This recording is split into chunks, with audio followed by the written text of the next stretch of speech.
Maybe it's coffee before work, saying, you know what, let's meet and talk about these things. People get on us all the time. Hey, your software is great, but I found a glitch in it. Yeah, sure you did. Okay, what is it? Well, you could turn it off.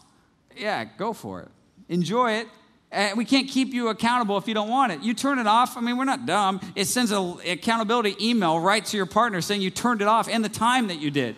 So even if you're still on a PC and those things freeze up a lot, but it would be a little odd if you're like, oh, they froze every night at midnight. Kind of a coincidence. You know, you're better off just explaining what you looked at than lying about it because you've asked accountability in your life. So those are great things. Like I said, it's not an end-all solution. There's couples studies here that you can get involved in. There's a men's event happening tomorrow night at 6:30 in the cafe.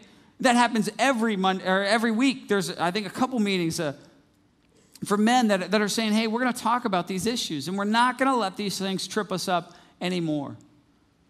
We're approaching almost 1 million people using X3 Watch. You know what? When I meet people like I did after the 5 o'clock service, it says, you know what, Craig, this is working. It makes my day to know that guys, this isn't that hard of a concept to grasp. It's a very difficult thing to bring in your life, but these are simple things. But what happens is you hear this, you'll go home, and it would be easier to have a conversation now than waiting till you get caught. But a lot of us, we're invincible. We're not going to get caught. You know, and now you're careless because you don't cover your tracks like you used to. This is progressive, so it's taking you to places that maybe you never thought you would go. And the Bible says that sin will find you out. And those conversations are going to be easier tonight to have than they are when you're sitting there and you get caught. The Bible says, confess your sin, you'll prosper. Conceal your sin, you will not prosper. Opposite of prosper, will not prosper. So don't wait any longer. It's not going to be easy. If you're going to have to tell your spouse things that is going to disappoint her or disappoint him, you're not going to be able to understand all those things. But let me tell you, it's easier than waiting till you lose it all. Like I said, we get letters from people in jail. We get letters from people that have lost everything. Talk to somebody tonight before you leave. Say, hey, you know what? I need to check in with you. Be looking on an email that's coming your way that gives you permission now to check in with me. Talk to God, talk to somebody else. And finally, tonight, decide to clean it up. The Bible says it like this in 1 Corinthians, run away from sexual sin. No other sin affects the body. Why are we talking about this tonight? No other sin affects the body like this one. Run away from it. Well, how do you run away from it when you can't even turn on the TV without being inundated by this? You know, we live in a culture now that, Paris Hilton makes a porn tape. She's more popular than ever. High School Musical girl poses with no clothes on. It helps her career instead of hurting her career. We got shows like the Playboy bunnies that live with Hefner as one of the most popular shows on TV. We can't drive up and down a lot of these streets without being inundated with this. How are we going to run away from it? It's going to be tough. There's going to be temptations. There's going to be things that come your way. But what's in your immediate sight? If you're struggling with a computer issue right now, and you're going to go back to that high-speed internet, you're going to go back to that with no accountability, it says in the Bible, a fool returns to his sin like a dog returns to its vomit. Proverbs 26:11. The only time a dog, if you have one, you'll know this, the only time a dog doesn't go back to it is when you physically remove it, for there's nothing the dog to do, and go back to it, go in the backyard and do something else. You got to physically remove some of this stuff out of your life now. The stash of porn that's behind you, maybe that's in the bedroom, the jump drive full of this stuff, the images in your history computer, on the history on your computer. Maybe it's a relationship that's going on at work that you need to end tomorrow.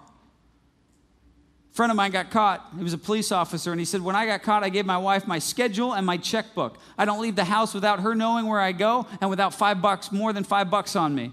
You can't get in a lot of trouble without time and money, and he says, I have neither. One of those things where you've got to be willing to make some sacrifices and clean it up. This guy came up to me after the talk a couple weeks ago, and he says, hey, when's it going to come out on cell phones, your software? I said, man, we're fighting porn here. Hopefully. We're more concerned about, getting Bibles and reaching people. But, yeah, we'll get the software, but it's been a task to be able to get this free software on cell phones. And I just looked at him and was like, when are you going to get a new cell phone?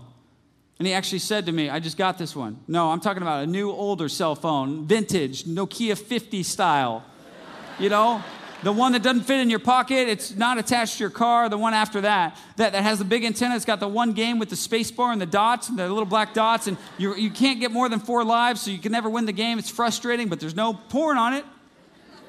And he said, I need this. I said, you don't need that. If you're looking at porn on your cell phone, you don't need that. Go get a new cell phone. And I just got frustrated. Like, no, you've got to want this more than I want this.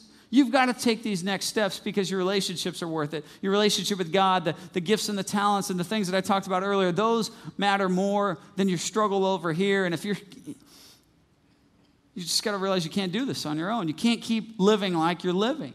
Talk to God, talk to somebody else, and tonight decide to clean it up. I'll close with this. We're in Las Vegas last year for the trade show. And like I said, we've been all around the world with the porn shows, but Vegas we go back to every year because it's kind of the big show.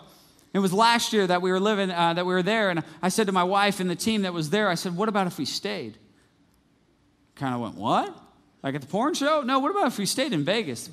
It's the trade show capital of the world. What about if we took what we've done here for 7 years at the porn show and did that at the electronics show, did that at the home builder show, did that at the SEMA auto parts show, did that at the magic show, and on and on and on. And because the same temptations and the thousands of prostitutes and the strip clubs and all those things attract all these tourists that come in for all these other conventions.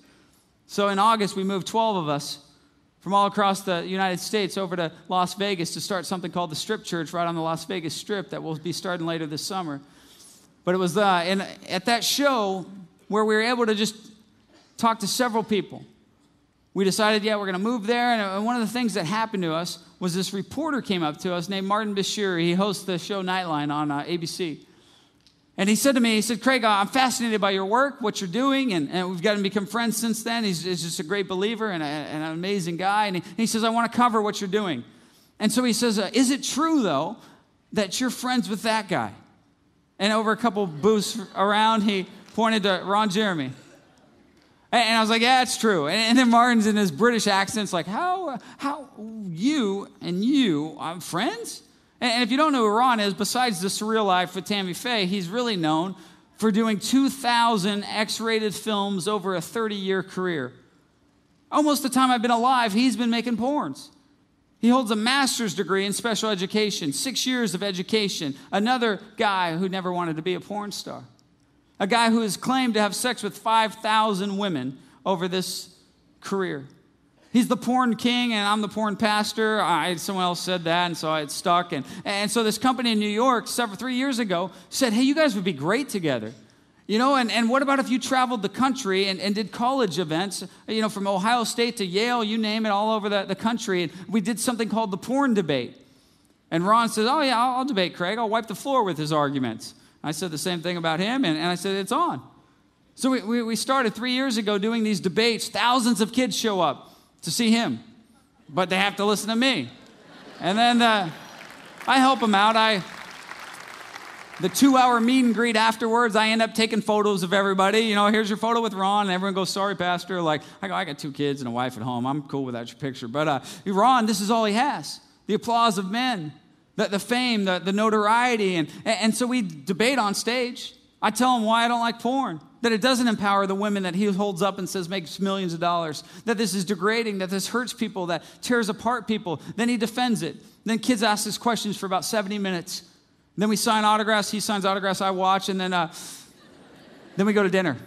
Then it's on. Then it's like, then we get to be just friends and leave the discussion of porn on the table. And he gets to meet my wife. He gets to meet my dad. He gets to meet my friends who are pastors. I don't travel by myself, so I bring other people with me. And Ron's always like, why are these guys coming with you? Who are these people? And I say they're my friends, and I want to share them with you. And my mom freaked out when she says, Craig, what are you doing to my grandkids? You're taking them on a tour bus with this guy? And I said, Mom, if you knew the Ron that I know, that he loves kids. He would love to have his own kids. But he's been chasing after all this other stuff that he hasn't been able to do that. So Martin says to Ron, hey, what do you think of Craig? And Ron says, like he always says, I like him. He's not a hypocrite. He believes in what he believes in what he's doing. And I'm glad he's at our shows. It's a good thing for our industry to have their team around. They're legit. Then he looks at me, and I'm hoping for that same thing, like, what do you think of Ron? So I could just say, hey, I don't like what he does for a living, but I care for this guy. I don't think it's an accident that God's placed me in his life. I don't think it's an accident that God's placed several Christians in this guy's life over the period of time. But instead, he looks at me and he says, Craig, is Ron Jeremy going to get into heaven?